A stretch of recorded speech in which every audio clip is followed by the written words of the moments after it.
Assalamualaikum teman-teman. Di sini kami dari kelompok 3 akan menjelaskan tentang osmoregulasi. Pengertian osmoregulasi. Osmoregulasi adalah proses mengatur konsentrasi cairan dan menyeimbangkan pemasukan serta pengeluaran cairan tubuh oleh sel atau organisme hidup. Proses osmoregulasi diperlukan karena adanya perbedaan konsentrasi cairan tubuh dan lingkungan sekitarnya.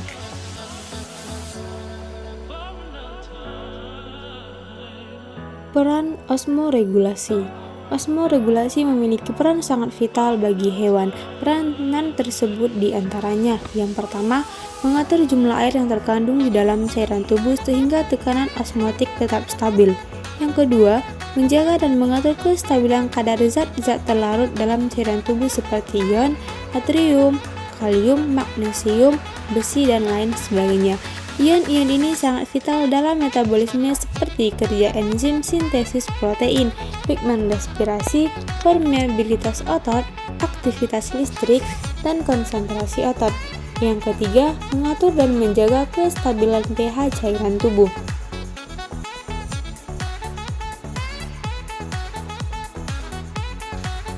Organ osmoregulasi. Organ osmoregulasi terdiri dari 3. Yang pertama, insang, yang kedua, ginjal, dan yang ketiga, usus.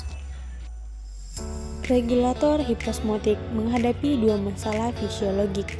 Yang pertama, air cenderung keluar tubuh sebab kadar air di dalam tubuh lebih tinggi daripada mediumnya.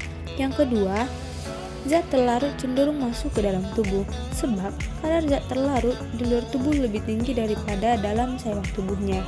Untuk mengatasi masalah tersebut, maka regulator hiposmotik harus: yang pertama, menghambat keluarnya air di dalam tubuh atau mempertahankan air yang ada dalam tubuh. Sebaliknya, terhadap zat terlarut, hewan harus berusaha mencegah masuknya garam ke dalam tubuh atau mengeluarkan kelebihan garam yang masuk ke dalam tubuh. Regulator hiperosmotik menghadapi 2 masalah fisiologik. Yang pertama, air cenderung masuk ke dalam tubuh hewan sebab konsentrasi zat terlarut dalam tubuh hewan lebih tinggi daripada dalam mediumnya. Yang kedua, zat terlarut cenderung keluar tubuh sebab konsentrasi di dalam tubuh terlalu tinggi daripada di luar tubuh. Di samping itu, pembuangan air sebagai penyeimbang air masuk juga membawa keluar zat terlarut di dalamnya. Untuk mengatasi masalah ini, maka regulator hipersonik harus mengurangi masuknya air ke dalam tubuh atau mengeluarkan kelebihan air yang ada dalam tubuh. Sebaliknya, terhadap zat terlarut, hewan harus memasukkan garam-garam ke dalam tubuh atau mempertahankan zat terlarut yang ada dalam tubuhnya. Osmoregulasi pada hewan di lingkungan air payau. Lingkungan payau ialah lingkungan akuatik di daerah pantai yang merupakan tempat pertemuan antara air sungai dan air laut pada jenis ikan seperti lapre, salmon, dan belut. Perpindahan antara air tawar dan air beragam merupakan bagian dari siklus hidup yang normal. Contoh hewan yang hidup di lingkungan air payau ialah larva dari beberapa jenis nyamuk. Larva tersebut pada umumnya dapat tumbuh dengan sama baiknya baik di air tawar maupun air bergaram, yang beberapa kali lebih pekat dari cairan hemolimpenya.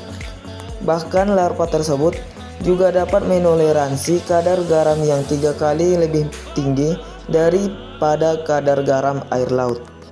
Osmoregulasi pada hewan di lingkungan darat. Hewan yang sangat berhasil hidup di darat dapat dibedakan menjadi 2 kelompok, yaitu arthropoda dan vertebrata.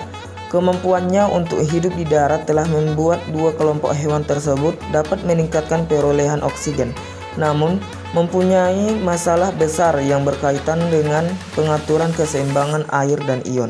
Hewan darat juga mengalami keterbatasan untuk mendapatkan air sehingga mudah terancam dehidrasi.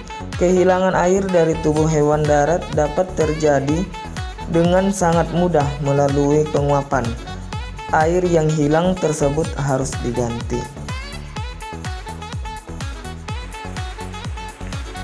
Osmoregulasi pada hewan di lingkungan air laut. Kebanyakan hewan invertebrata laut bersifat osmokonformer, ditandai dengan adanya konsentrasi osmotik tekanan tubuhnya yang sama dengan air laut tempat hidup mereka. Hal ini berarti bahwa mereka berada dalam keseimbangan osmotik dengan lingkungannya. Akan tetapi, bukan berarti bahwa mereka berada dalam keseimbangan ionik. Jadi, antara air laut dan cairan di dalam tubuh hewan terdapat perbedaan komposisi ion yang akan menghasilkan gradien konsentrasi. Dalam keadaan demikian, hewan memiliki peluang untuk memperoleh masukan ion tertentu dan air laut apabila konsentrasi ion tersebut di laut lebih tinggi daripada yang terdapat di dalam tubuh hewan. Osmoregulasi pada hewan di lingkungan air tawar. Hewan air tawar memiliki cairan tubuh dengan tekanan osmotik yang lebih tinggi dari lingkungannya. Berarti mereka terancam oleh dua hal utama, yaitu kehilangan garam dan pemasukan air yang berlebihan. Vertebrata dan invertebrata air tawar membatasi pemasukan air dengan cara membentuk permukaan tubuh yang impermeable terhadap air. Meskipun demikian, air dan ion tetap dapat bergerak melewati insang yang relatif terbuka. Air yang masuk ke dalam tubuh invertebrata dikeluarkan dalam bentuk urin. Laju aliran urin pada invertebrata air tawar jauh lebih tinggi daripada yang dialami oleh hewan laut.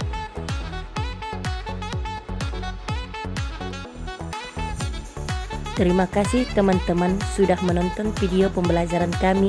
Wassalamualaikum warahmatullahi wabarakatuh.